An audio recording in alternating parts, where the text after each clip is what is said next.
शादी से पहले आप लोगों ने कहा था कि फैमिली बहुत अंडरस्टैंडिंग है, मैं सुकून से अपनी पढ़ाई कर सकती हूँ, मुझे कोई एडजस्टमेंट नहीं करनी पड़ेगी। ये है इनकी अंडरस्टैंडिंग? क्योंकि छोटी सी बात समझ नहीं आ रही कि मेरे एग्जाम्स हैं। चलो ठीक है, उनको बात समझ नहीं आ रही, लेकिन आप लोगों ने तो देखा है मुझे।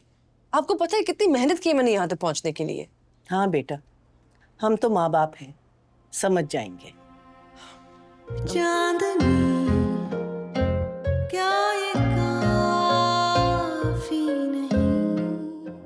अस्सलाम वालेकुम। वालेकुम अस्सलाम। अस्सलाम वालेकुम। अस्सलाम वालेकुम। कैसे हो बेटा? मैं ठीक हूँ। कैसी हो? ठीक हूँ। मुझे लगा तुम सैलून में होगी। वहाँ जाके भी इंतजार ही करना था, यहाँ से कुछ किताबें भी उठानी थी तो इसलिए मैं आ गई। अब वो कहाँ है? सईदा के पास है रात से। मनु रात यहीं रुक गई थी, अभी सुबह सुबह गई है। तबीयत कैसी है उनकी अब? बस बेटा दुआ करो, सईदा बहुत हिम्मत वाली है, मुझे यकीन है बिल्कुल ठीक हो जाएगी। और फिर अल्लाह ने तुम्हारे वालिद साहब के हाथ में इतनी शफा दी है, बहुत शुक्रगुजार हैं हम उनके। इतना ख्याल रखा है उन्होंने सईदा का अस्पताल में। आंटी, हॉस्पिटल वालों को तो काम है पेशेंट्स का ख्याल रखना। सॉरी, एक मिनट। तुमने ये क्या किया है? ससुराल पहुंचते ही क्या हुआ मम्मी? ऊपर चलो, मैं तुम्हें बताती हूँ। जाओ तुम नाश्ता और चाय की तैयारी करो, जैसे ही सलमान वापस आए तुमने फौरन उसको चाय बना के देनी है।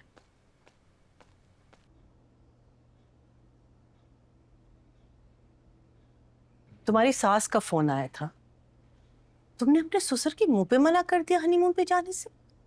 कोई लिहाज, कोई तमीज नहीं है? कौन करता है इतना ख्याल? अम्मी, मैंने उन्हें सिर्फ ये बताया कि मेरा एग्जाम है। वो शायद भूल गए होंगे, मैंने कोई बदतमीजी नहीं की उनके साथ। एंड आई एम सॉरी, लेकिन फरीन आंटी से मुझे ये तवक्को नहीं थी कि फौरन से आके आपको मेरी शिकायत लगा देंगी वो। बात सुनो, यही तवक्को होती है ससुराल वालों को अपनी नई बहू से, और उन्होंने शिकायत नहीं लगाई, प्यार से समझाने को कहा है। क्या समझो अम्मी, शादी से पहले आप लोगों ने कहा था कि फैमिली बहुत अंडरस्टैंडिंग है, मैं सुकून से अपनी पढ़ाई कर सकती हूँ, मुझे कोई एडजस्टमेंट नहीं करनी पड़ेगी। ये है इनकी अंडरस्टैंडिंग? क्योंकि छोटी सी बात समझ नहीं आ रही कि मेरे एग्जाम्स हैं। चलो ठीक है, उनको बात समझ नहीं आ रही, लेकिन आप लोगों ने तो देखा है मुझे। आपको पता है कितनी मेहनत की है मैंने यहाँ तक पहुँचने के लिए। हाँ बेटा, हम तो माँ बाप हैं, समझ जाएंगे। अम्मी, अभी अपना इमोशनल डायलॉग प्लीज शुरू ना करें। तुम्हें ये डायलॉग लग रहा है? और ये जो तुमने अंडरस्टैंडिंग की रट लगाई हुई है, कभी खुद तुमने सोचा है कि तुम्हारे माँ बाप के कंधों पे कितना बोझ है? तुम्हारी फूफो की तबीयत एक तरफ, असद और भाभी का कोर्ट केस एक तरफ। जी हाँ, फैक्ट्री में काम रुकवा दिया उन्होंने कोर्ट से ऑर्डर लेकर, और अगले हफ्ते तुम्हारी बहन के ससुराल वाले आ रहे हैं शादी के मामला तय करने के लिए। अब बताओ, करोगी अंडरस्टैंड, या हमें अपनी फिक्रों से आजाद रखोगी, या इतने सारे मसाइल में तुम्हारा भी एक मसला हम जोड़ लें? हद होती है अम्मी, ये कोई बात है नई नवेली दुल्हन से करने की यार। आप प्लीज मेरी शादी की टेंशन कम से कम उसके कंधों पे तो मत डालें। बन जाओ एक दूसरे की मदर टेरेसा। बेवकूफ तो हम है ना। आई एम सो सॉरी यार, प्लीज अम्मी की बातों को इग्नोर करो। अब्बू नहीं है ना तो बस उसे स्ट्रेस में कुछ भी बोल देती हैं। मुझे किसी बात की कोई इमरजेंसी नहीं है, इसे प्लीज तुम ऐसी कोई स्ट्रेस मत लो।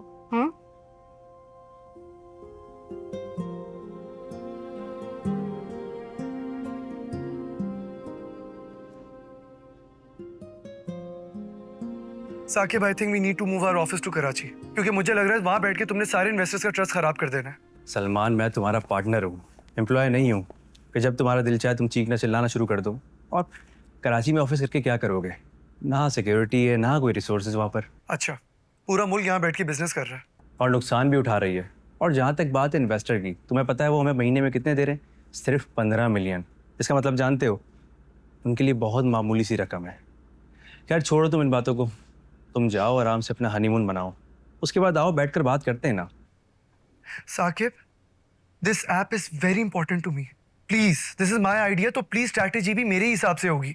ओके ये बात तुम अभी समझो या मेरे फ्री होने के बाद समझो, it doesn't matter. Cheap.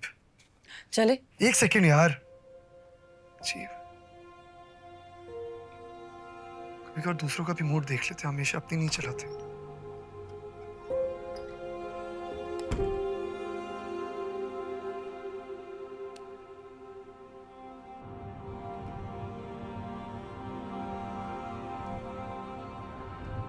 Listen I am sorry, मैं काम की वजह से थोड़ा फ्रस्ट्रेटेड था. ओके क्या हुआ, किसी ने कुछ कहा है क्या? कुछ नहीं. Let's just not talk right now. देखो आई एम सॉरी, आइंदा ऐसा नहीं होगा.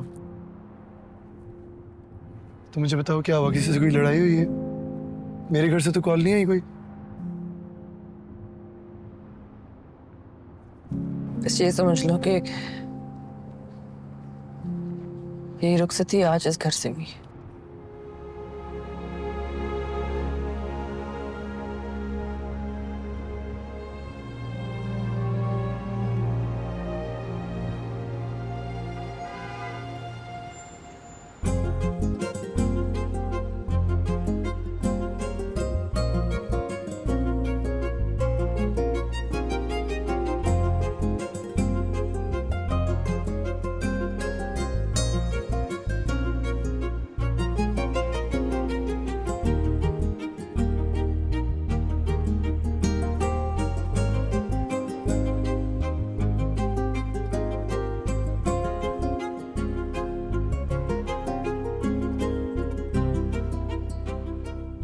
सर ये मेरे ख्याल से पहले ट्राई नहीं किया आपने. ट्राई किया था, एक हफ्ते में मोटा हो गया. खैर लग नहीं रहा. सांस खींचे थोड़ी सी अंदर. चलो थोड़ा जल्दी करो यार, बाहर सब वेट कर रहे हो. आप सांस खींचे थोड़ा. इतना भी खींचने को नहीं कहा था, क्रैम्प्स पड़ जाएंगे. अस्सलाम वालेकुम बाप.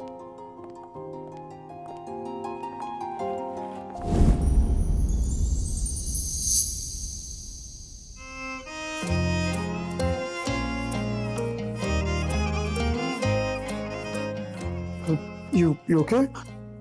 हाँ वो think बैठो. we need to say yes. हाँ. I think heal. Oh no, ये तो पूरी हील ही निकल गई है यार. ये किस तरह का अजीब दिन है आज. सब कुछ ही खराब हो रहा है. अच्छा डोंट वरी, मैं ना गाड़ी में जाके देखती हूँ, शायद अम्मी ने कोई और पेयर रखा हो. Look.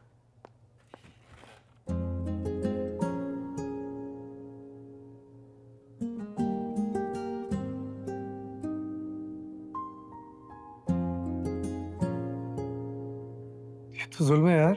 हाँ पता नहीं लोग कैसे 6-6 घंटे ये कपड़े और हील्स पहन के मुस्कुरा लेते हैं.